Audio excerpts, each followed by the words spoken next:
वचन देखेंगे याकूब की किताब और उसका 4 अध्याय और 7 नंबर वचन। इसलिए परमेश्वर के अधीन हो जाओ और शैतान का सामना करो, तो वह तुम्हारे पास से भाग निकलेगा। हालेलुया। वचन सब लोगों ने सुना और सुन चुके हैं, पहले भी सुना है और बहुत बार सुना है। इसलिए परमेश्वर के अधीन हो जाओ और फिर मैं शैतान को तुम्हारे जीवन से निकाल दूंगा। क्या लिखा है?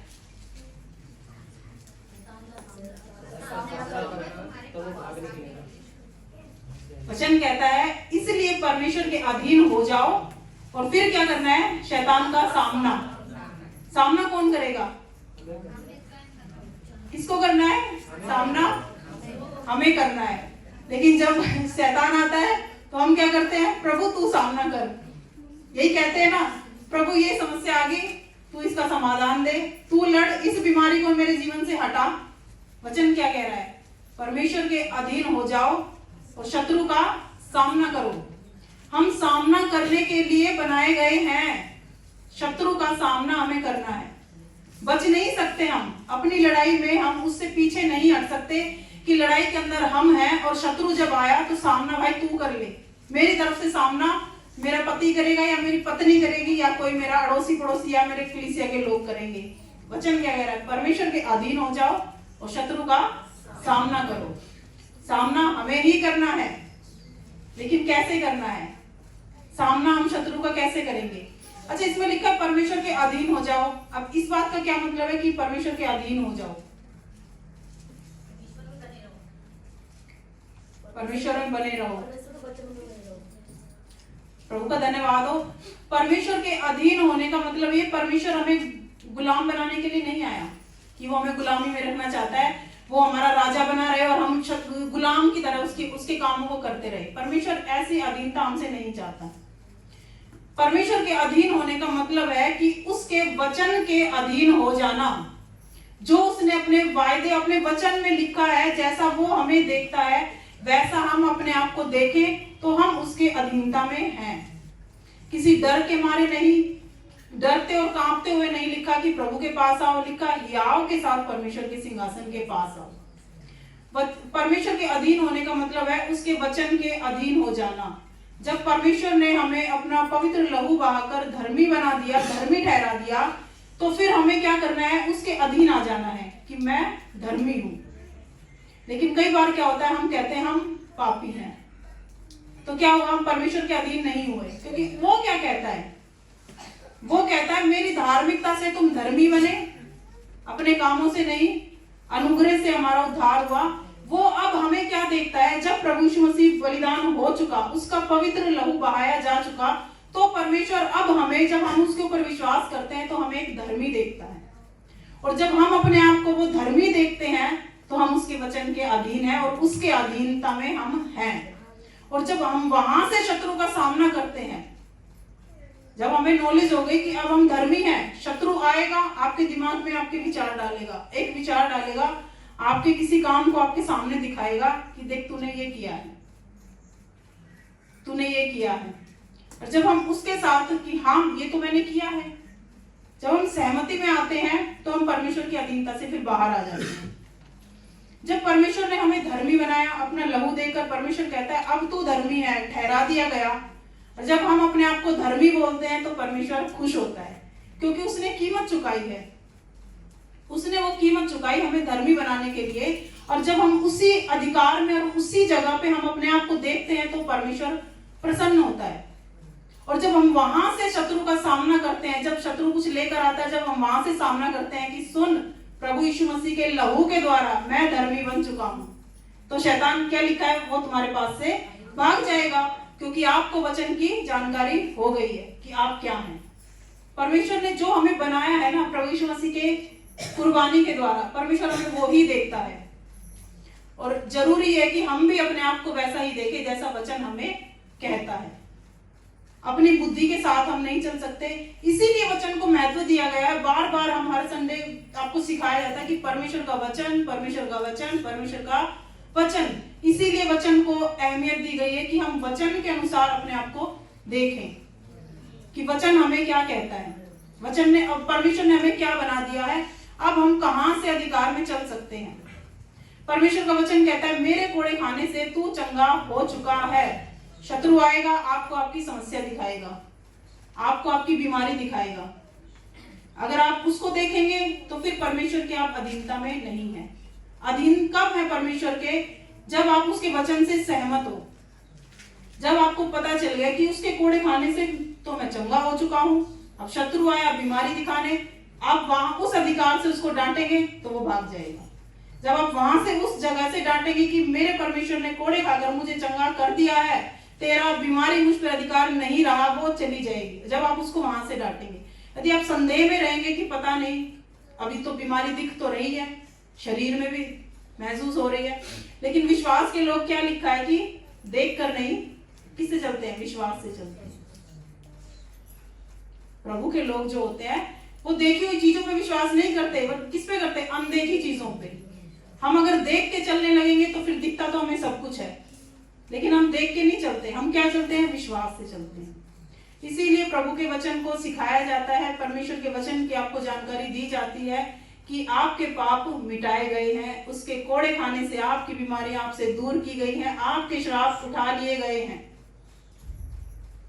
तो उन चीजों को देखकर हम वहां से अधिकार नहीं कर सकते। फिर शत्रु आएगा और वो चीजें हमें वाकई दिखाएगा और हम उसके साथ उन चीजों में बहेंगे, फिर हम चलेंगे, उसके साथ सहमत होंगे कि हाँ अभी ऐसा चल रहा है। लेकिन जानकारी परमेश्वर के वचन की होना और उसके अधीन हो जाना और फिर शत्रु का सामना करना, तो लिखा है वो भाग जाएगा। अगर वचन में लिखा है तो 100% है कि वो भाग जाएगा। इसीलिए परमेश्वर के वचन को मैं फिर कहूंगी बहुत ध्यान से सुने, और परमेश्वर जो कहता है हमें, हम अपने आप को वो ही बोले जो प्रभु ने हमें बनाया है।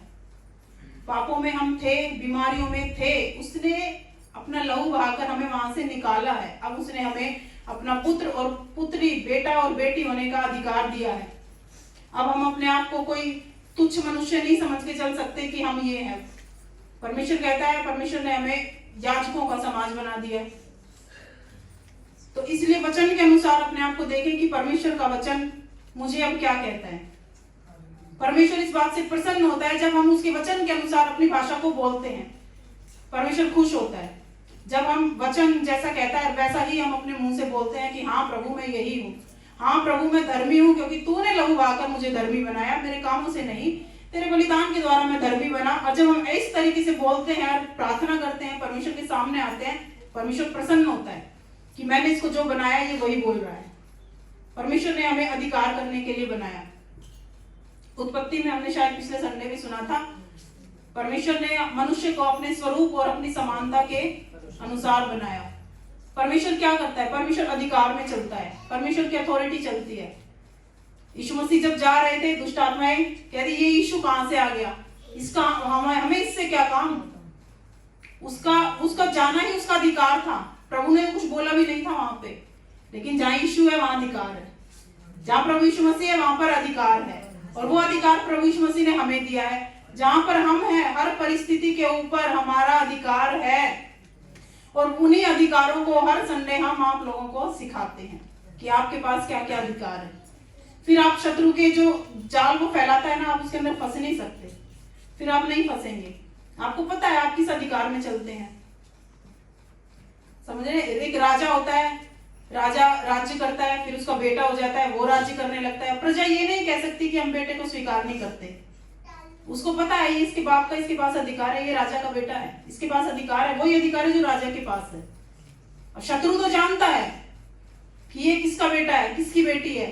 जो यीशु मसीह के पास अधिकार है वही अधिकार इसके पास है, वो तो जानता है। लेकिन कौन नहीं जानता? हम नहीं जानते कई बार। इसलिए हम शत्रु की उसमें फंस जाते हैं, क्योंकि हमें नहीं पता होता कि हमारा अधिकार क्या है। फिर हम बहुत सी चीजों को ले आते हैं कि ये मेरे ऊपर ये चीज हो गई या ये हो गया, क्योंकि हमें पता था कि हमारा अधिकार उसके ऊपर था। हमें पता होना चाहिए था कि हमारा अधिकार उसके ऊपर है, उसका हमारे ऊपर कोई अधिकार नहीं। इसीलिए प्रभु के वचन को देखना, सीखना और मनन करना बाइबल में कहा गया है। यहोशू से परमेश्वर ने यही कहा था कि दिन रात इस पर मनन करना, ऐसा करने से तेरे सब काम सफल होंगे और तू प्रभावशाली होगा। जब हम प्रभु के ज्ञान में चलते हैं, परमेश्वर की नॉलेज में चलते हैं, तो हम प्रभाव डालते हैं लोगों के ऊपर, क्योंकि हमें पता है हम कौन है।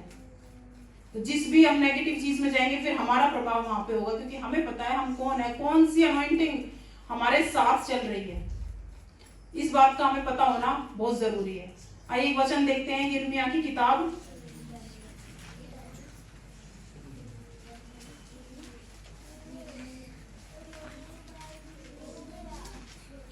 यिर्मयाह की किताब और उसका 1 अध्याय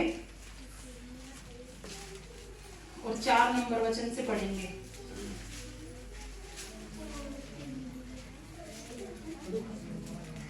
हेडिंग है यिर्मयाह का बुलाया जाना। तब यहोवा का यह वचन मेरे पास पहुंचा, गर्भ में रचने से पहले ही मैंने तुझ पर चित्त लगाया और उत्पन्न होने से पहले ही मैंने तेरा अभिषेक किया। मैंने तुझे जातियों का भविष्यद्वक्ता ठहराया। हालेलुया। हेडिंग है यिर्मयाह का बुलाया जाना। यिर्मयाह जो एक नबी था, परमेश्वर का सेवक था, किस प्रकार उसके जीवन में प्रभु की बुलाहट हुई, यहाँ पे डिटेल बताया गया कि यिर्मयाह को परमेश्वर ने कैसे बुलाया। वचन वो कहता है, यिर्मयाह कहता है यहोवा का वचन मेरे पास पहुंचा। क्या पहुंचा? यहोवा का वचन। वचन पहले से ही कार्य करता है। वचन पुराने नियम से चलता आ रहा है, क्योंकि आदि में वचन था और वचन परमेश्वर के साथ था और वचन ही परमेश्वर था। तो वचन को अहमियत पुराने नियम में भी दी गई है और वो नए नियम में भी हमें दी गई है। तो यिर्मयाह कहता है कि यहोवा का वचन मेरे पास पहुंचा कि गर्भ में रचने से पहले मैंने तुझ पर चित्त लगाया और उत्पन्न होने से पहले ही मैंने तेरा अभिषेक किया। मैंने तुझे जातियों का भविष्यवक्ता ठहराया। परमेश्वर यिर्मयाह को बुला रहा है अपनी सेवकाई में कि मैंने तुझे, जब तू मां के गर्भ में आया भी नहीं था, तब से मैंने मन लगाया तेरे ऊपर कि तू मेरे कार्य को करेगा। और मैंने तुझे जातियों के लिए प्रोफेसी करने के लिए तुझे प्रोफेट ठहरा दिया, भविष्यवक्ता ठहरा दिया है। जातियों के, सब जातियों के लिए परमेश्वर ने यिर्मयाह को भविष्यवक्ता ठहराया। समझ रहे हैं? कब से? जब वो मां के गर्भ में आया भी नहीं था। परमेश्वर यिर्मयाह को ये देखता था कि ये जातियों के लिए भविष्यवक्ता है। परमेश्वर यिर्मयाह को मां के गर्भ से ये देख रहा था कि ये जातियों के लिए भविष्यवक्ता ठहराया गया है मेरी ओर से। लेकिन यिर्मयाह क्या देखता है? पढ़ते हैं आगे। तब मैंने कहा, हाय प्रभु यहोवा, देख मैं तो बोलना भी नहीं जानता, क्योंकि मैं लड़का ही हूँ। परंतु यहोवा ने मुझसे कहा, मत कह कि मैं लड़का हूँ, क्योंकि जिस किसी के पास मैं तुझे भेजूं वहां तू जाएगा और जो कुछ मैं तुझे आज्ञा दूं वही तू कहेगा। हालेलुया। परमेश्वर ने तो यिर्मयाह को जातियों के लिए भविष्यवक्ता ठहरा दिया मां के गर्भ में आने से पहले। लेकिन जब ये बात यिर्मयाह के पास पहुंची तो यिर्मयाह क्या कहता है? यिर्मयाह कहता है, तब मैंने कहा, हाय प्रभु यहोवा, देख मैं तो बोलना भी नहीं जानता, क्योंकि मैं लड़का ही हूं। यिर्मयाह ने क्या किया? वो अपने देखी हुई चीज से चलने लगा, जबकि परमेश्वर उसे भविष्यवक्ता देखता था। यिर्मयाह कहता है, मैं तो बच्चा हूं, अभी मैं तो छोटा हूं, मैं तो अभी बोलना भी नहीं जानता, मैं भविष्यवक्ता कैसे हो सकता हूं? उसने क्या किया? प्रभु की बात पे विश्वास नहीं किया। वो जो अपने शरीर की जो क्षमता थी, अपनी एज के अनुसार वो देखने लगा कि मैं तो अभी बच्चा हूं, मैं तो बोलना भी नहीं जानता, मैं भविष्यवक्ता कैसे हो सकता हूं जातियों के लिए। लेकिन परमेश्वर उसको गर्भ से भविष्यवक्ता देखता था, सब जातियों के लिए परमेश्वर ने उसे ठहराया। तो इसीलिए कहते हैं कि जो परमेश्वर हमें देखता है वो ही हमें अपने आप को देखना चाहिए। यिर्मयाह को जरूरत थी कि वो अपने आप को प्रोफेट के रूप में देखता कि परमेश्वर ने यदि मुझे भविष्यवक्ता ठहराया तो हाँ प्रभु, मैं एग्री करता हूँ, मैं जातियों के लिए भविष्यवक्ता ठहराया गया हूँ। लेकिन यिर्मयाह क्या कहता है? वो देख के चलता है। वो कहता है, मैं तो अभी लड़का ही हूँ और बोलना भी नहीं जानता। तब प्रभु ने उससे क्या कहा?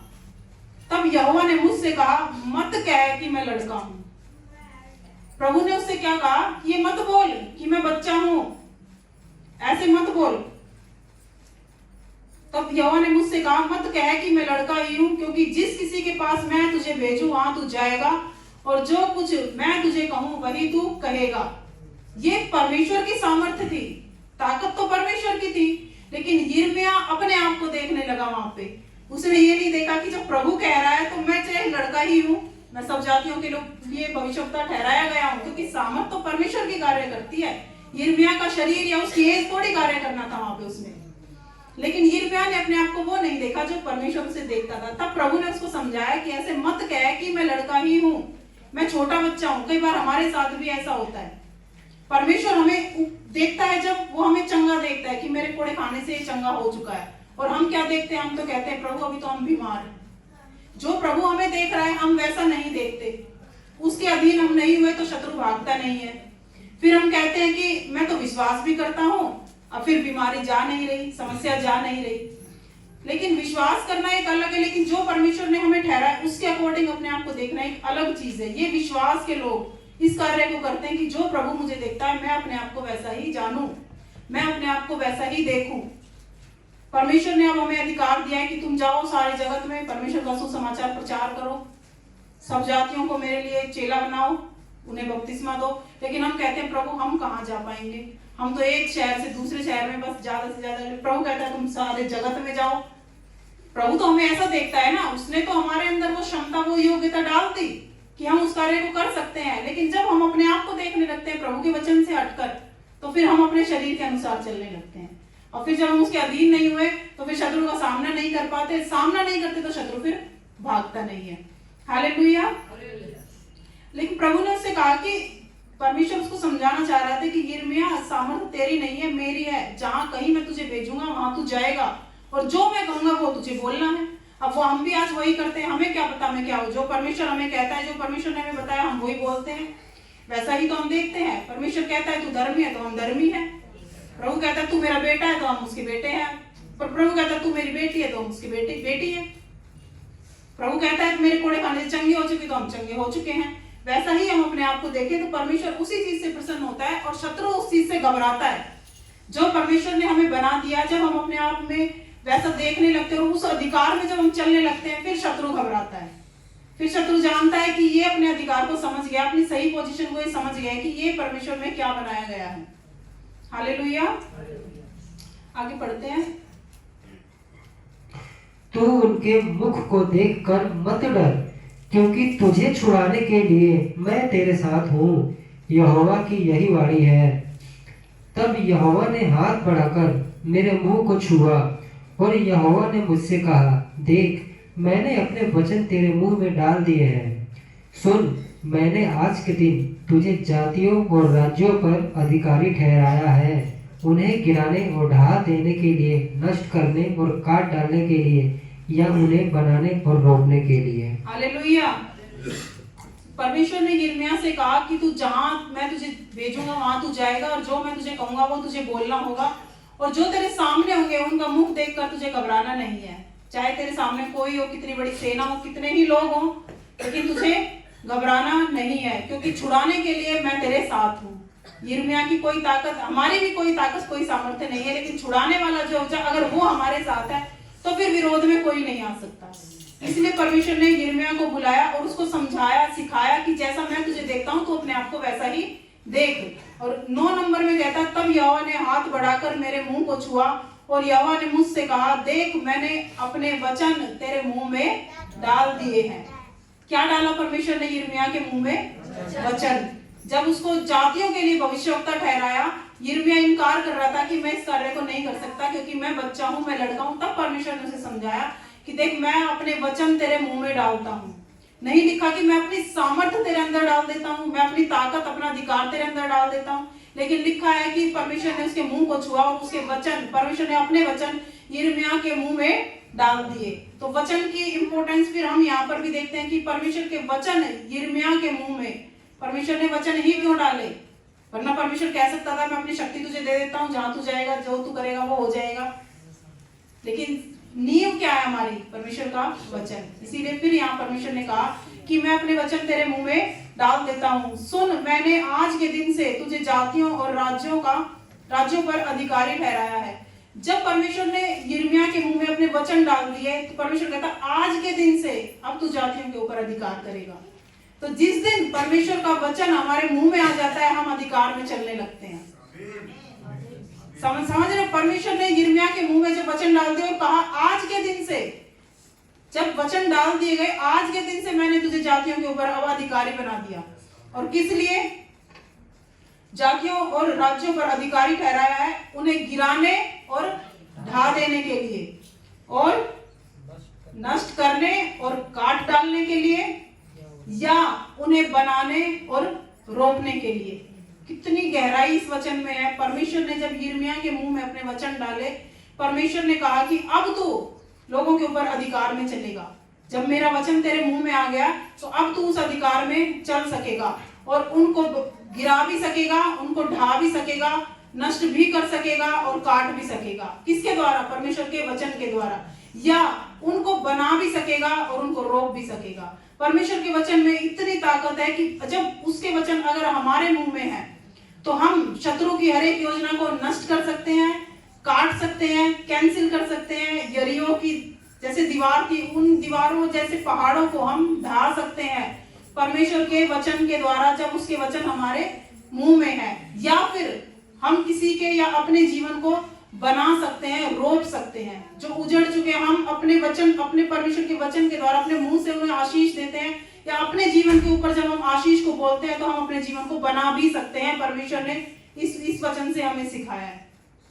शत्रु की योजनाओं को हम कैंसिल कर सकते हैं, ढा सकते हैं, शत्रु की सारी दीवारों को गिरा सकते हैं, यहाँ तक कि नष्ट कर सकते हैं। नष्ट का मतलब खत्म हो जाना है। किसी बीमारी हो, कुछ भी हो, परमेश्वर ने कहा यदि मेरे वचन तेरे मुंह में है तो तू ये सब कार्यों को कर सकेगा।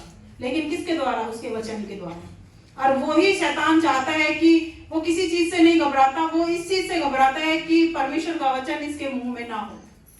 दिमाग में हो, दिल में हो, ठीक है चलेगा, मुझे बहुत वचन आते हैं, मेरी मेमोरी में बहुत ज्यादा है परमेश्वर का वचन, लेकिन चलेगा, लेकिन इसके मुंह में नहीं आना चाहिए। शैतान ये चाहता है। शैतान ये चाहता है इसके मुंह से परमेश्वर का वचन नहीं निकलना चाहिए, और परमेश्वर चाहता है कि हमारे मुंह से उसका वचन निकले। यिर्मयाह के मुंह को परमेश्वर ने छुआ तो वचन ही क्यों डाले? क्योंकि शत्रु को गिराने के लिए वचन ठहराया गया है। किसी के जीवन को, अपने जीवन को जिस दिशा में आप चाहते हैं ले जाना, बनाने के लिए परमेश्वर का वचन दिया गया है। अभी 2 संडे पहले हमने वचन सुना था कि जीभ जो है छोटी सी होती है लेकिन पूरे शरीर को हमारे घुमा सकती है। जैसे जहाजों को चलाया जाता है पतवार के द्वारा, नाव चलाई जाती है, छोटी सी होती है, नाव बड़ी होती है, लेकिन उसको उससे दिशा दी जाती है। उसी प्रकार हमारी जीभ है। इस जीभ से जब हम परमेश्वर के वचन को बोलते हैं, अगर हम आशीष के लिए बोल रहे हैं, हमारा पूरा शरीर आशीष में चलेगा जिधर हम जाएंगे। अगर हम नेगेटिव बोल रहे हैं, हमारी पूरी शरीर, पूरा बॉडी, हमारा जो हमारा पूरा घर अस्त व्यस्त सब कुछ उसके पीछे चलेगा, जीभ के द्वारा। यही सुना था, यही वचन सीखा था ना। यही वचन यहाँ पे बता रहा है। परमेश्वर ने कहा कि मैंने अपने वचन तेरे मुंह में डाल दिए, तू शत्रु की हर एक योजना को कैंसिल कर सकता है, नष्ट कर सकता है, और बना भी सकता है और रोक भी सकता है। ये अधिकार है परमेश्वर का, उसके वचन का। लेकिन उसका अधिकार और उसका वचन हमारे मुंह में होना जरूरी है। इसलिए यिर्मयाह नहीं जानता था पहले कि उसकी क्या ताकत है, उसकी क्या सामर्थ्य है। प्रभु ने उसको समझाया कि मैंने तुझे ठहराया है, मैं तुझे जहां भेजूंगा तू वहां जाएगा, जहां जो मैं तुझे बोलूंगा वो तू बोलेगा। देख मैं अपने वचन तेरे साथ कर देता हूँ। प्रभु ने कहा कि मैं अपने वचन तेरे मुंह में डाल देता हूं, अब तू जा, आज के दिन से तू योग्य ठहराया गया है कि तू जातियों के ऊपर अधिकार करेगा। तो अब आप लोग देखो कि आपको परमेश्वर का वचन अपने मुंह में कब ले लेना है और अधिकार में चलना है। जिस दिन आप परमेश्वर के वचन को ले लेते हैं कि ये मेरी मिरास है प्रभु में, ये मेरी विरासत है, और जब आप उसको बोलते हैं आपका जीवन उसी तरह उसी दिशा में चलेगा। आपके ऊपर है। परमेश्वर ने कहा कि परमेश्वर के अधीन हो जाओ और शत्रु का सामना करो, भाग जाएगा। सामना हमें करना है। किस प्रकार करना है? परमेश्वर का ज्ञान हमारे साथ हो, परमेश्वर के वचन की नॉलेज हमें हो, परमेश्वर ने हमें क्या बनाया है वो हमें पता हो, और फिर जब हम वहां से अधिकार करेंगे शत्रु वाकई ही भागेगा। यिर्मयाह अपनी ताकत देख रहा था, परमेश्वर यिर्मयाह को भविष्यवक्ता देख रहा था। तो जो परमेश्वर देखता है ना, परमेश्वर के हमारे देखने में बहुत अंतर है। हम अपने आप को, प्रभु ने हमें निकाल दिया, हम अभी शायद पीछे उसमें देख लेते हैं कई बार कि अभी हम वही हैं, लेकिन परमेश्वर ने हमें क्या बना दिया? प्रभु में हम मसीह के साथ स्वर्गीय स्थानों में बैठा दिए गए हैं। हम वहां से अधिकार करते हैं। पृथ्वी पे हम हैं, दिख रहे हैं, लेकिन हमारा अधिकार स्वर्ग से है। उन अधिकारों को देखें, उन अधिकारों में चले। दाऊद, जब गोलियत का सामना करने की बात आई, गोलियत राक्षस और दाऊद बच्चा, लेकिन दाऊद अपनी सामर्थ्य पे विश्वास नहीं करता था। दाऊद को पूरा वो पहना दिया गया, सेफ्टी जो उसके थे, सेफ रहने के लिए, जो भाई इसको तीर भाला ना लगे, उसको सब कुछ ताम झाम सारे पहना दिए गए। दाऊद चल के देख रहा है, दाऊद चल नहीं पा रहा, उसने सब उतार के फेंक दिया कि मुझे इनकी आवश्यकता नहीं है, मेरी सेफ्टी इन चीजों से नहीं होती, मेरा परमेश्वर मेरे साथ है। दाऊद ने अपनी ताकत पे विश्वास नहीं किया, अपने आप को नहीं देखा कि मैं भी एक बच्चा हूँ, छोटा हूँ, मैं राक्षस से कैसे लड़ूंगा। उसने परमेश्वर की सहायता ली। उसने मतलब वो अपने आप को जानता था। उसने कहा कि कौन है ये खतना रहित फलिस्ती जो जीवित परमेश्वर की सेना को ललकारे। यानी ये दाऊद अपनी ताकत को जानता था ना कि वो जीवित परमेश्वर की सेना है, जो परमेश्वर ने उसे बनाया था। वो दाऊद अपने आप को वैसा ही देखता था। और क्या हुआ, एक पत्थर और गोलियत ढेर। समझ रहे हो, ताकत दाऊद की नहीं थी, परमेश्वर की, उसके ज्ञान की थी। उसको पता था कि हम जीवित परमेश्वर की सेना है, कोई हमें ललकार नहीं सकता। शत्रु कितना बड़ा है कोई मायने नहीं रखता, बीमारी कितनी बड़ी दिख रही है कोई मायने नहीं रखती। हम परमेश्वर में है ना, तो हमारे अधीन की गई है सारी प्रधानताएं, सारी ताकतें प्रभु यीशु मसीह के अधीन की गई और हमारे भी अधीन की गई हैं। बात है जानने की और उस अधिकार में चलने की। दाऊद ने उस गोलियत को, कोई उनकी सेना में नहीं आ रहा था जो अच्छे अच्छे युद्ध करना जानते थे, कोई लोग सामने नहीं आए, लेकिन दाऊद आया गोलियत को मारने के लिए। और ऐसे ही जब हम देखते हैं, विश्वास देखते हैं अब्राहम का। अब्राहम से परमेश्वर ने कहा था कि मैं तुझे जातियों का पिता बनाऊंगा और तेरा वंश इतना होगा कि तू गिन भी नहीं पाएगा। और अगर देखा जाए तो बेटा बेटी तो उसके पास एक भी नहीं था, वंश तो बहुत दूर की बात है। अब्राहम के तो कोई संतान नहीं थी, लेकिन वहां पे लिखा हुआ है कि अब्राहम जो है ना, अपने और अपनी पत्नी के शरीर की मरी हुई दशा देखकर नहीं चला।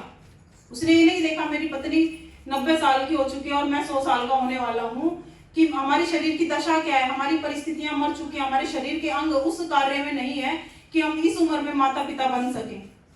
लेकिन अब्राहम ने वो नहीं देखा। अब्राहम ने क्या देखा कि जिसने प्रतिज्ञा की है वो सच्चा है। वो आंखों से नहीं चला, वो किससे चला, विश्वास से चला। और आज हम सब अब्राहम के वंश कहलाते हैं। विश्वास के द्वारा अब्राहम ने प्राप्त किया ना। अगर वो शरीर की दशा देखता तो परिस्थितियां तो कभी नहीं कह रही थी कि वो माता पिता बन सकते हैं, लेकिन उसने अपने आप को क्या देखा, जो परमेश्वर ने उससे कहा था कि मैं तुझे जातियों का पिता बनाऊंगा। उसने वो देखा जो परमेश्वर ने उसको बनाने के लिए कहा था। अब्राहम ने ये देखा और वही उसके जीवन में हुआ। इसीलिए मैं कहती हूँ कि अपने आप को उस जगह पे देखना शुरू करो जहाँ पे परमेश्वर ने आपको रख दिया है। जब आप वहां देखते हैं और वहां से अधिकार करते हैं, शत्रु भागेगा। लिखा है शैतान भागेगा, उसको भागना ही पड़ेगा, उसके पास कोई रास्ता नहीं है। और सबसे जरूरी बात क्या है, सबसे मतलब अच्छी सुंदर बात क्या है कि हम एक ऐसे शत्रु के साथ में हैं, डील कर रहे हैं जो पहले से हारा हुआ है। वो तो हारा हुआ है, कब हारा, क्रूस पे हरा दिया गया हजारों साल पहले, और हम उससे डरते हैं। एक हारे हुए शत्रु से कोई डरता है? हारे हुए व्यक्ति से डरता है कोई? मरा हुआ सांप अगर यहाँ पड़ा उससे कोई डरेगा? जिंदा हो तो सब डरेंगे, मरे हुए से कोई डरेगा? कोई नहीं डरेगा। लेकिन हम क्या, कई बार हम उसको जीवित सोच लेते हैं। हम सोचते हैं सांप अभी जिंदा है, लेकिन इसलिए हम शत्रु को सोच लेते हैं, शैतान को, कि उसके पास अधिकार है। उसके पास से अधिकार छीन लिया गया। प्रभु ने सारे अधिकार, नरक का भी अधिकार उसके पास नहीं है। अब प्रभु यीशु मसीह ने छीन लिया, सारी चाबियां प्रभु यीशु मसीह के पास है। हम ऐसे शत्रु के साथ हैं युद्ध में जो हार चुका है पहले ही, लेकिन हमें पता होना चाहिए ना कि वो हार चुका है।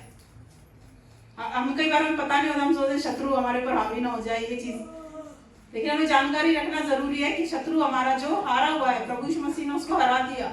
जब वो प्रभु यीशु मसीह के पास आया था, प्रभु यीशु मसीह ने वचन के द्वारा उसको हराया, जबकि तब उसके पास अधिकार था, क्योंकि तब तक क्रूस नहीं हुआ था। तब शैतान के पास अथॉरिटी थी, लेकिन वो वचन से उस वक्त भी हारा, और आज तो उसके पास अधिकार ही नहीं है। तो वचन कितना प्रबल है उसके ऊपर फिर। इसीलिए परमेश्वर के वचन को मनन करने के लिए आपसे बार बार कहा जाता है कि परमेश्वर के वचन को बहुत ध्यान से सुने, सीखें और उसको मनन करें। और विश्वासी लोग पता है कैसे चलते हैं? आंखों से नहीं, विश्वास से चलते हैं, दृष्टि से नहीं चलते। एलिया के बारे में जब हम पढ़ते हैं, एलिया ने प्रार्थना करी अकाल के लिए। एलिया ने प्रार्थना करी और सेवक उसके पास बैठा था, कह रहा जा देख क्या बादल हुए, क्या कुछ बारिश का मौसम बना क्या? सेवक गया, कहता कुछ नहीं हुआ। एलिया ने फिर प्रार्थना करी, दोबारा भेजा कि देख क्या कर, कुछ नहीं, कोई असर नहीं, प्रार्थना का कोई उत्तर नहीं आ रहा अभी। तीसरी बार फिर गया सेवक, कर कोई उत्तर नहीं, फिर गया, चौथी बार गया, पांचवी बार गया, 6 बार गया। सेवक भी सोच रहा होगा क्या पागल है, बार बार मुझे भेज रहा है, उत्तर कुछ आ नहीं रहा है, प्रार्थना कर रहा है। लेकिन क्या एलिया ने हार मानी? एलिया प्रार्थना करता रहा, करता रहा, करता रहा, करता रहा, और 7वीं बार में उसको अपना उत्तर मिला। और कितना बड़ा उत्तर मिला कि बहुत घनघोर बादल आसमान में छा गए, इतना बड़ा उत्तर मिला। क्या मिला? एक मुट्ठी भर बादल। लेकिन एलिया जो विश्वास का बंदा था, उसको ये पता था कि अब यहाँ से वो जो अकाल खत्म होने का समय शुरू हो चुका है। उसने कहा राजा के पास जा, और उसको संदेशा भिजवाया कि इतनी बारिश आएगी जो आज तक नहीं आई, और 3.5 साल का अकाल खत्म हो जाएगा। लेकिन क्या बात थी वहां पे? एलिया ने हार नहीं मानी। हम क्या करते हैं? हियाव छोड़ देते हैं। हम कहते हैं हमने घोषणा करी, 1 दिन करी, 2 दिन करी, कुछ नहीं हुआ। और जब बीमार हो जाते हैं, डॉक्टर के पास जाते हैं ना, डॉक्टर दवाई देता है कि सुबह ले लेना, दोपहर को ले लेना और शाम को ले लेना, और 3 दिन लेना है, ठीक है, समझ गए? और फिर हम एक खुराक खाते हैं सुबह वाली, हमें कोई फायदा नहीं होता, हम बाकी डॉक्टर के पास नहीं जाते कि हमें आराम नहीं हुआ। हम क्या करते हैं? वेट करते हैं कि भाई मुझे दोपहर में फिर से लेनी है डोज, मुझे शाम को फिर लेनी है, अभी मुझे कल भी लेनी है, अभी मुझे परसों भी लेनी है, तो उत्तर आ जाएगा, मैं चंगा हो जाऊंगा। करते हैं ना? लेकिन प्रभु के वचन में हम कितनी जल्दी हियाव छोड़ देते हैं कि मैंने तो 10 बार बोला, कुछ नहीं हुआ। डॉक्टर की दवाई से तो ज्यादा सामर्थ्य रखता होगा परमेश्वर का वचन। लेकिन क्या करते हैं? आंखों से चलने लगते हैं ना, देख के, समझ रहे हो? तो एलिया ने, सेवक भी थक गया होगा, लेकिन एलिया नहीं थका। एलिया ने हार नहीं मानी। उसने कहा कि मैंने प्रार्थना की है, उत्तर आएगा ही आएगा। 7 बार में नहीं आएगा, 10 बार में आएगा, 10 में नहीं आएगा, 50 में आएगा, लेकिन आएगा जरूर। और एक छोटा सा बादल ही आया सिर्फ, लेकिन एलिया का विश्वास कितना बड़ा था। एलिया ना कुड़कुड़ाया, ना उसने हार मानी, वो लगा रहा, वो लगा रहा, वो लगा ही रहा। और इतनी बारिश हुई कि वो ऊपर से पहाड़ से उतर भी नहीं पाए थे। सबको पता है, सबने पढ़ा हुआ है। इसीलिए परमेश्वर का वचन कहता है, जो अपने उम्मीद के साथ परमेश्वर के वचन को अंगीकार किया है ना, आशा के साथ जो आपने अंगीकार किया, उसको मजबूती से पकड़े रहो कि यदि मैंने ये बोला है परमेश्वर के कोड़े खाने से मैं चंगा हो चुका हूं, तो मैं हो चुका हूं। फिर अपनी परिस्थितियों को मत देखो। शैतान क्या करेगा? आपको परिस्थितियां दिखाएगा, परमेश्वर आप उसका वचन दिखाएगा। यिर्मयाह अपनी परिस्थिति देख रहा था कि मैं लड़का हूं, मैं बच्चा हूं, प्रभु मैं तो बोलना भी नहीं जानता, लेकिन परमेश्वर कहता मत कह ऐसे कि मैं लड़का हूं, मैंने तुझे ठहराया है ना, मैंने तुझे जातियों के लिए भविष्यवक्ता ठहरा दिया ना, तो तू भविष्यवक्ता के रूप में अपने आप को देख। और फिर परमेश्वर ने अपने वचन उसके मुंह में डाले, और यिर्मयाह की हम पूरी किताब में उसके कामों को फिर पढ़ते हैं। इसीलिए जब हम किसी बीमारी में, किसी परेशानी में, तो अपने आप को वैसा ही देखें कि परमेश्वर ने मुझे चंगा कर दिया है, तो मैं अब चंगा हूं। अब वो प्रकट होगा। शत्रु परिस्थिति दिखाएगा, परमेश्वर वचन दिखाएगा। अब हमारा काम है हम क्या देखकर चलते हैं। परमेश्वर विश्वास से प्रसन्न होता है, और जब डर आ जाता है तो शत्रु प्रसन्न नहीं प्रसन्न है। हमारा विरोधी जो खुश ही खुश है जब हम डर में आ गए, और जहां विश्वास है वहां डर नहीं होता। समझ? जहां विश्वास है तो फिर डर नहीं है। तो इसलिए परमेश्वर के अधीन हो जाओ। अधीन होने का मतलब सब लोग समझ गए, परमेश्वर के वचन के अधीन हो जाना, उसकी सहमति में आ जाना। जो उसने हमें बना दिया है, हम उसी अधिकार में और उसी पोजीशन पर हैं, और वहां से हम शत्रु का सामना करें, वो भाग जाएगा। वचन कहता है भाग जाएगा, और वचन तो पूरा होना ही होना है। एक मात्रा, एक बिंदु भी नहीं टल सकता। वचन तो परमेश्वर का है, सामर्थ परमेश्वर की है, अधिकारी हमें बनाया है, वचन हमारे मुंह में डाले हैं, बोलना हमें पड़ेगा, सामना हमें करना पड़ेगा, हम उससे भाग नहीं सकते। तो इसलिए सब लोग जब तैयार हो जाएं, परमेश्वर के वचन को दृढ़ता से थामे रहें, वचन में बढ़ते जाएं, सीखते जाएं, मनन करते जाएं, और अपने अधिकारों को जानते जाएं। और ये नहीं पता है मुझे मेरा अधिकार है इस बीमारी के ऊपर, और बीमारी आ गई बोल कुछ नहीं रहे, ये नहीं होना चाहिए। जब अधिकार पता है उसका इस्तेमाल भी करना है, और उसका इस्तेमाल करोगे, परमेश्वर वही गवाहियां आपके जीवन में लेकर आएंगे। धन्यवाद करते हैं परमेश्वर का। हालेलुया।